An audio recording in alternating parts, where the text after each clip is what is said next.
Hello, I'm Bob the Bookerer and welcome to my channel. And as the title and thumbnail of this video will have told you, I'm trying to read a few bigger books this year that I've been sort of putting off for a little while. And the motivation behind this is sort of partly just some of these are books that I've been meaning to read for the longest time, and I probably should, partly because they're on various booker lists, some of them, and therefore I will have to come to them at some point, so may as well kind of get that done as soon as possible. But also, there's something about a bigger book sometimes I think that can be really very rewarding. I tend to naturally gravitate towards books that are sort of somewhere around 150 to 250 pages, mostly just because I kind of quite like what a book can do in that amount of time. I kind of quite like stories that sort of get in, do their thing, and then kind of dazzle and then leave. Sounds like my dating life. But what I think is sort of so interesting sometimes about a much longer book is the way that you can absolutely get absorbed into its world and stay there for a really long time. And I think Bob over at the Bob Sphere once mentioned it, that sort of, he sort of said something along the lines of, and I'm paraphrasing here, what's the problem with a big book? If you're enjoying the book, don't you want more of it? And whereas, I basically agree with that. I mean, I do think some books are overlong for what they're doing, but if a book is immersive and wonderful and brilliant, then why not stay in its world for a bit longer? Anyway, some of these books will be familiar as books that I've been talking about reading for the longest time and have not yet managed to do. So here's some kind of reading resolution thing going on with them. Some of them are Booker ones, and some of them are just books that I've been kind of having my eye on that I want to talk about. So let's do a very, very quick run through of some of those now. And also I'd love to hear some of your thoughts for long books that you are hoping to tackle this year, if at all, if that's a thing that you do. So here are the books. So part of the thing that spurred me on thinking about this is The Luminaries by Eleanor Catton, which I've been meaning to read for a very long time. It is about 800 pages. It is a winner of the Booker Prize, the 2013 winner, as it happens. And in many ways, this is a book that I quote unquote need to read this year. It's been 10 years since this book won.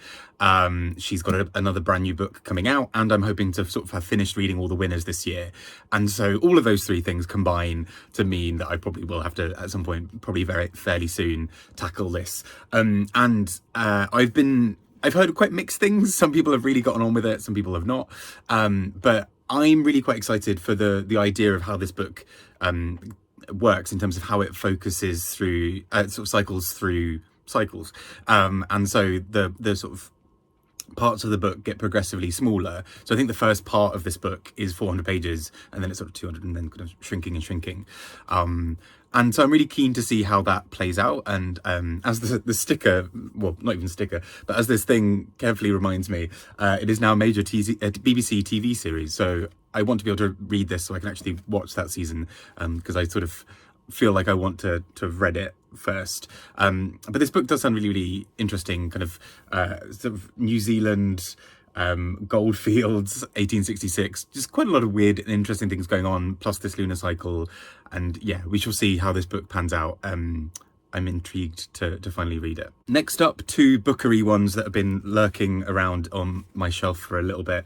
Rohinton Mysteries, A Fine Balance, about 700 pages long, and just, previously shortlisted for the Booker. One of those books that lots of people have as a massive favourite and always talk about and champion, and that I'm really, really keen to read. A sort of family and sort of political drama in India. Could be really interesting. I keep on being put off by just the length of it, because I think sometimes I'm like, great, I've got a few books that I want to go and sit and read, and then I kind of think, well, I've got some other things happening, so maybe I should just focus on the little book for now. But this one I just keep parking every year, and like, yes, I will at some point come and read you, and it has not yet happened, so that will probably have to happen this year. But there we go. And the other being Timothy Moe's An Insular Possession, again about 700 pages, or yeah, 600-700. This is, so Timothy Moe I will be talking about a fair bit soon, because he was shortlisted for the Booker 3 times. I've not yet read any of his other two that were shortlisted were a little bit shorter, but he writes quite a lot about sort of history, and particularly the relationship between Britain and Hong Kong, himself being a sort of a Hong Konger. So he has this sort of interesting perspective, and I sometimes struggle with historical fiction, and I'm probably putting too much pressure on myself with that one, of just sort of being like, no, this is going to be difficult and hard because it's historical fiction. It will be fine. I just need to sit down and get lost in its world, basically. And the next couple are both by the same author. So we have Mordu and Malakoi by Alex Pheby.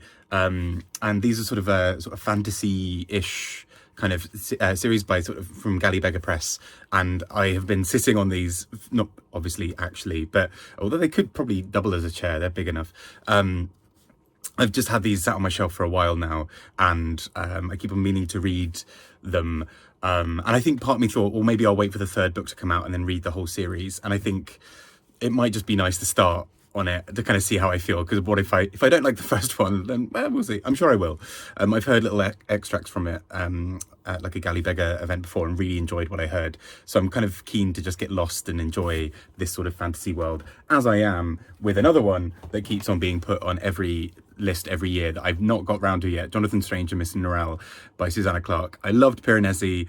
I am sure that I would adore this. I just need to sit down, and it's 1,000 pages, and that keeps feeling like a massive thing to put off. But I think probably, given that one of my goals this year is to be a little bit kinder to myself with just reading a bit for pleasure. I realise that none of this list sounds like I'm reading for pleasure so far, but this as a sort of a nice bit of sort of fantasy escapism, I think might be the kind of thing I should do this year. Books are now falling on top of me. This is great. Put those back on the table. But yes, I think I'm really excited to finally get round to kind of just jumping into this world, because I love Piranesi so much on pretty much every level of the book, right? The writing style, the way that it conceives of things, the way it tells a story. So I'm sure I will love this. And that takes me to the final. What have I done there? That takes me to the final book that I'm planning on reading at some point this year, probably fairly soon, because I need to get it back to the library. And that is Ausable by Marit Kapla, which is translated from the Swedish. And this, by who? Who did translate this? I will find this out. But this won the Women in Translation Prize alongside Tomb of Sand, another good chunky novel.